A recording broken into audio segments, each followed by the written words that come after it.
It's a very sad news that we have received this morning that the Pope Francis passed away at 8:30 morning in Rome, and we are all praying for the repose of his soul.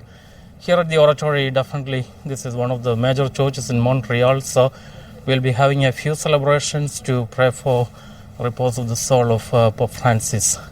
And we'll be informing all the faithful people who are coming here today to continue to pray for him. We are all saddened by his death, and we are so sorry about that. Yeah.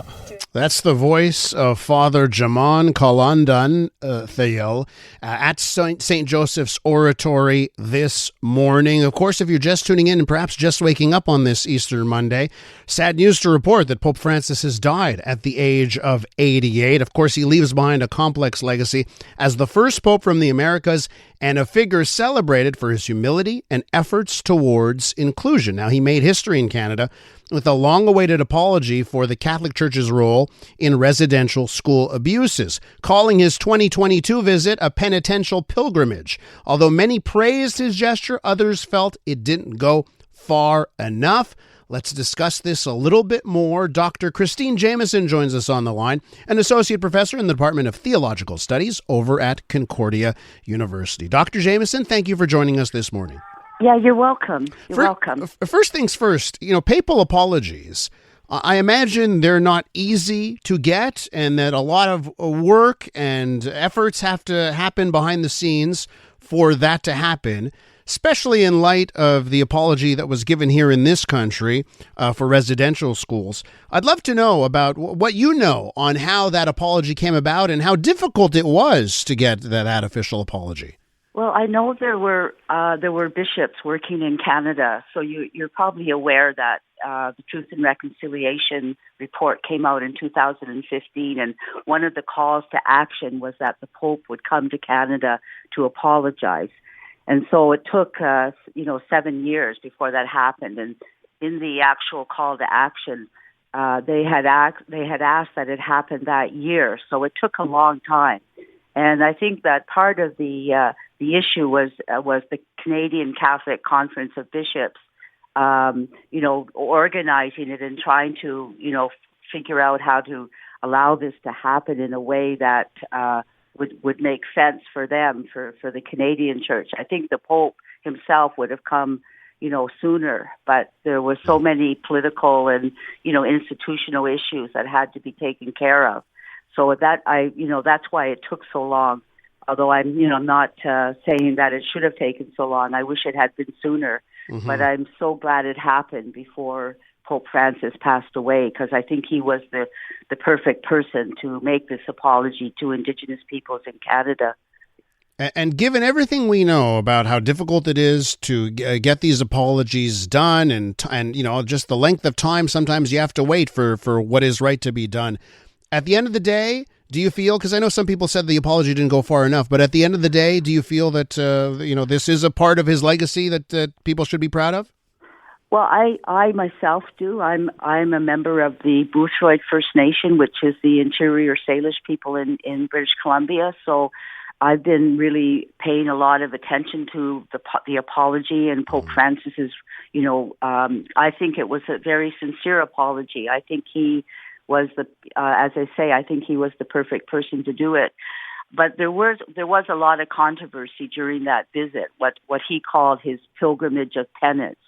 And I think he himself was, very sincere and very empathetic and very compassionate and sorry for what had happened and the stories he heard from Indigenous people.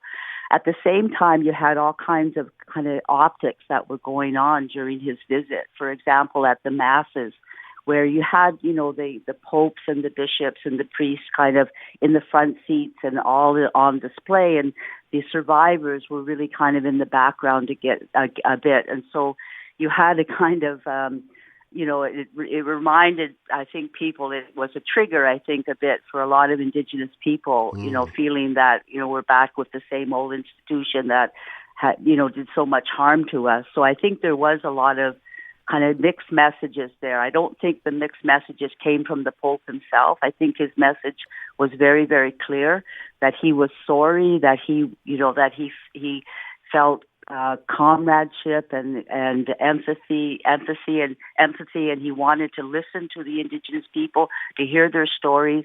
I think his presence was a comfort to many, many Indigenous people in Canada when he came. I also know that there were a lot of Indigenous people that were triggered by his visit, and it brought up a lot of the trauma of the residential schools. But even through that, I think a lot of Indigenous people felt that trauma had to emerge, and his visit was part of their healing, I think. And again, not all Indigenous people, but I think a lot of Indigenous people felt that his visit and his apology was part of their healing. And I think that was a really important legacy that he left. And again, I think it was so important that it was him, the kind of person and who he was. And just to wrap up, Dr. Jamieson, maybe a thought on, there are the Indigenous people that are devoutly religious Catholic. I remember speaking to them at the time when the apology came. I've spoken to devoutly Catholic Indigenous people since. Let's talk about that perspective. What this news means for those who are both Indigenous and devoutly religious Catholic.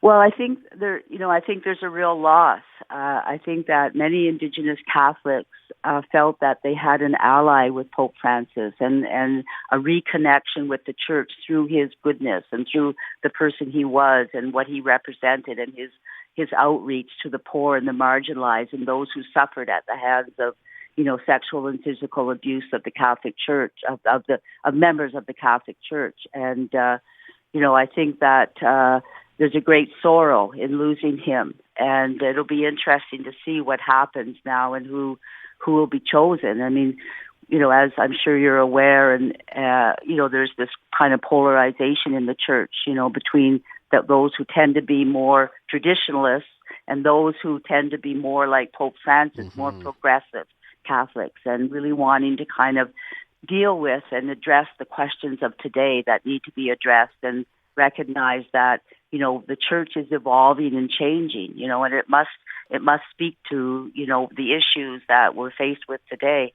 So I think that a lot of Indigenous Catholics were hopeful with Pope Francis, and so I think there's a lot of questions now about what will come next. Dr. Jamieson, on a day like today, your insight is truly appreciated. I want to thank you so much for coming on. You're welcome. Thank you very much. Dr. Christine Jamieson is Associate Professor in the Department of Theological Studies at Concordia University.